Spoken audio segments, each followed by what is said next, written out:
नमस्कार साथियों, welcome to learning जी। आधुनिक भारतीय इतिहास श्रृंखला के अंतर्गत आज के इस वीडियो में हम बात करेंगे मुगल साम्राज्य के पतन से संबंधित कुछ महत्वपूर्ण प्रश्नों की, जो कि आगामी आरआरबी एनटीपीसी 2019 के लिए बहुत ही महत्वपूर्ण होगा।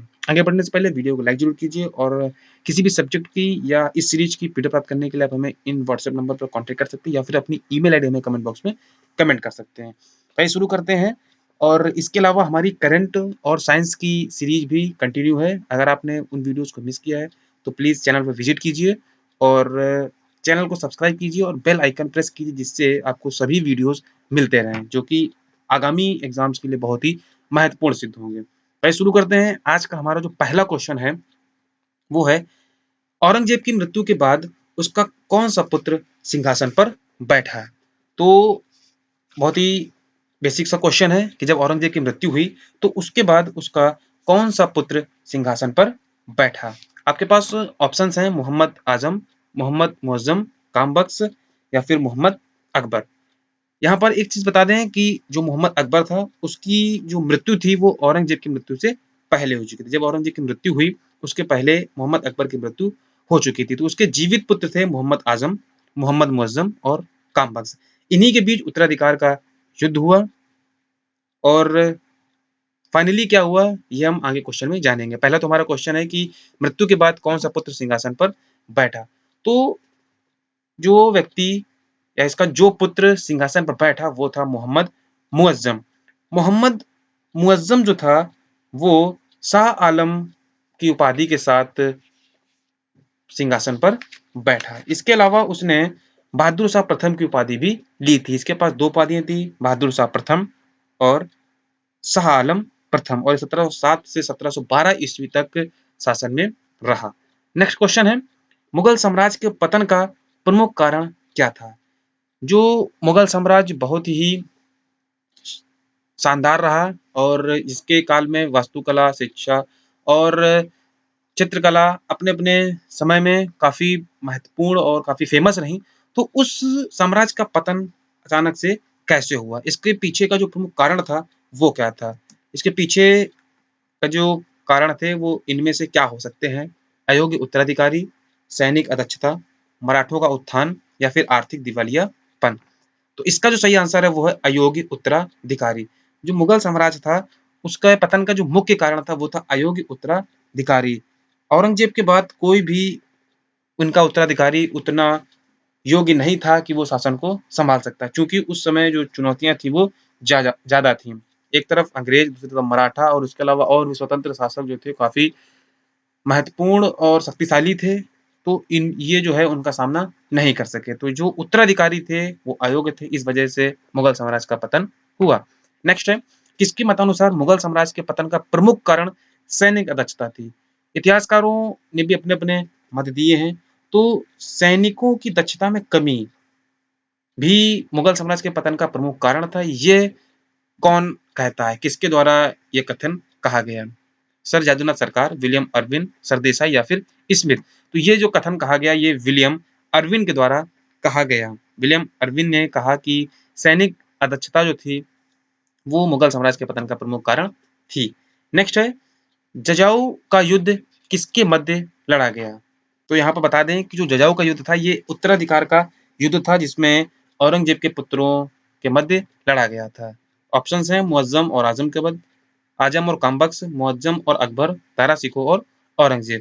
तो लास्ट के जो दो ऑप्शंस हैं वो नहीं हो सकते हैं, क्योंकि मुअज्जम और अकबर के मध्य नहीं हुआ था, क्योंकि अकबर जो है पहले ही मर चुका था। मोहम्मद अकबर जो कि औरंगजेब का पुत्र था। दारा शिकोह और औरंगजेब के मध्य हुआ नहीं था। और अब हम बात करेंगे कि किसके मध्य हुआ था। तो ये जो हुआ था मुअज्जम और आजम के मध्य हुआ था, क्योंकि जो मोहम्मद आजम था उसने सबसे पहले मृत्यु के ठीक बाद अपने आप को मुगल साम्राज्य घोषित कर दिया था। जब मुअज्जम अहमदनगर पहुंचा तब अहमदनगर से ही पहले सामूगढ़ नामक स्थान पर, जो कि आगरा के पास पड़ता है, आगरा के पास सामूगढ़ नामक स्थान पर जजऊ के पास जो है ये युद्ध हुआ था, जो कि मोहम्मद मुअज्जम और मोहम्मद आजम के मध्य लड़ा गया। नेक्स्ट है, निम्न में से किसका वास्तविक नाम अली गौहर था? अली गौहर के नाम से कौन जाना जाता है? शाह आलम द्वितीय, आलमगीर द्वितीय, मोहम्मद शाह या फिर शाहजहां द्वितीय। तो इसका जो सही आंसर है वो है शाह आलम द्वितीय। शाह आलम द्वितीय का वास्तविक नाम अली गौहर था। यह आलमगीर द्वितीय का पुत्र था। इट मीन इसके जो पिता थे उसका नाम था आलमगीर द्वितीय। आलमगीर द्वितीय कैसे सिंहासन से हटा, तो आलमगीर द्वितीय की हत्या हुई थी और आलमगीर द्वितीय की हत्या के पश्चात शाह आलम द्वितीय जो था वो शासक बना। नेक्स्ट है, जयसिंह को मिर्जा राजा की उपाधि किसने प्रदान की? जो राजा जयसिंह थे उनको मिर्जा राजा की उपाधि किसने प्रदान की थी? जहांदर शाह, शाह आलम, बहादुर शाह या फिर फर्रुख सिंह? तो मिर्जा राजा की उपाधि दी थी जहांदर शाह ने। नेक्स्ट है, राजा जयसिंह को सवाई की उपाधि किस मुगल शासक ने प्रदान की थी? राजा जयसिंह को सवाई की उपाधि किस मुगल शासक ने प्रदान की थी? रफी उद्दौला, जहांदर शाह, फर्रुख सिंह या फिर मोहम्मद मुअज्जम? तो सवाई की उपाधि से इनको सम्मानित किया था फर्रुख सिंह ने। दोनों अलग अलग हैं, सवाई की उपाधि अलग। और नेक्स्ट क्वेश्चन है, नादिर शाह ने किस मुगल शासक के शासनकाल में आक्रमण किया था? जिस समय मुगलों का जो शासन था वो क्षीण हो रहा था, वो पतन की ओर अग्रसर था, उसी समय विदेशी आक्रमण भी हुए जिसमें नादिर शाह जो था वो प्रमुख था। तो नादिर शाह ने जब आक्रमण किया उस समय शासनकाल था किसका था? मोहम्मद शाह, शाह आलम, फर्रुख सिंह या फिर जहांदर शाह? तो जिस समय उसने आक्रमण किया उस समय जो शासनकाल था वो मोहम्मद शाह का था। नादिर शाह ने 1739 ईस्वी में भारत पर आक्रमण किया और सबसे पहले मोहम्मद शाह और नादिर शाह जो भिड़े वो करनाल के पास भिड़े। करनाल के पास फरवरी 1739 में करनाल का युद्ध हुआ जिसमें मोहम्मद शाह काफी कम समय में ही पराजित हो गया। नेक्स्ट है, किस मुगल शासक का शासनकाल सबसे कम था? मुगलों में जो सबसे छोटा शासनकाल माना जाता है वो किसका माना जाता है? रफी उद दरजात का या फिर रफी उद दौला, जहांदर शाह या फिर बहादुर शाह? तो ये माना जाता है रफी उद दरजात का। रफी उद दरजात का जो शासनकाल था वो सबसे छोटा शासनकाल माना जाता है। नेक्स्ट है, 1835 ईस्वी में किसके समय में मुगलों के सिक्के बंद हो गए? क्योंकि मुगलों की अपनी एक टकसाल थी और वहीं से सिक्के जारी होते थे। जिस समय उनका जो शासन था केंद्रीय नेतृत्व में मजबूत था, तो उस समय जो है मुगलों के सिक्के काफी मात्रा में प्रचलित थे। सभी जगहों पर मुगल के सिक्के ही चला जाते थे। लेकिन ये पूर्ण रूप से कब बंद हो गया? हालांकि इसमें धीरे धीरे कमी आती गई और अंततः ये कब बंद हुए? तो 1835 बंद हुए। तो जिस समय ये बंद हुए उस समय किसका शासनकाल था? अकबर द्वितीय का, बहादुर शाह द्वितीय का, बहादुर शाह प्रथम का या फिर शाह आलम प्रथम का? तो ये जो बंद हुए अकबर द्वितीय के शासनकाल में बंद हुए 1835 में। नेक्स्ट है, निम्न में से किस परवर्ती मुगल बादशाह ने शाहजहां द्वितीय की उपाधि धारण की थी? शाहजहां द्वितीय की उपाधि किस मुगल बादशाह ने धारण की थी? रफी उद दरजात, रफी उद दौला, फर्रुख सिंह या फिर शाह आलम द्वितीय? तो ये धारण की थी रफी उद दौला ने। रफी उद दौला ने अपने आप को शाहजहां द्वितीय की उपाधि से सम्मानित किया था। और रफी उद दौला का जो शासनकाल रहा वो 6 जून से 17 सितंबर 1719 ईस्वी तक रहा। नेक्स्ट है, राजा राम मोहन राय को राजा की उपाधि किस मुगल बादशाह ने दिया था?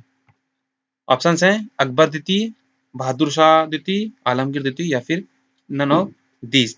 तो राजा राम मोहन राव को राजा की उपाधि दी थी अकबर द्वितीय ने। जिस समय अकबर द्वितीय ने अपनी पेंशन के लिए राजा राम मोहन राय को इंग्लैंड भेजा था तो उन्होंने इनको राजा की उपाधि देकर के भेजा था, जहां पर राजा राम मोहन राय की मृत्यु भी हो गई थी। नेक्स्ट है, भारतीय इतिहास में किंग मेकर के रूप में कौन प्रसिद्ध है? इंपॉर्टेंट क्वेश्चन है, कई बार पूछा गया है कि जो किंग मेकर के रूप में किसको जाना जाता है?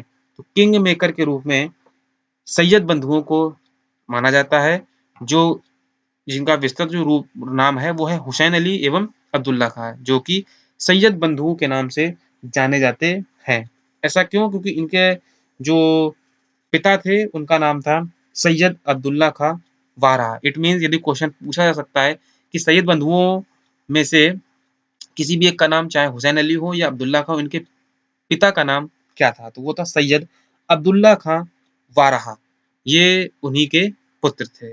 और ये जो हैं इनका जो मेन काम था, इन्होंने कम से कम 5 मुगल बादशाहों को अपने अनुसार गद्दी से हटाया और बैठाला।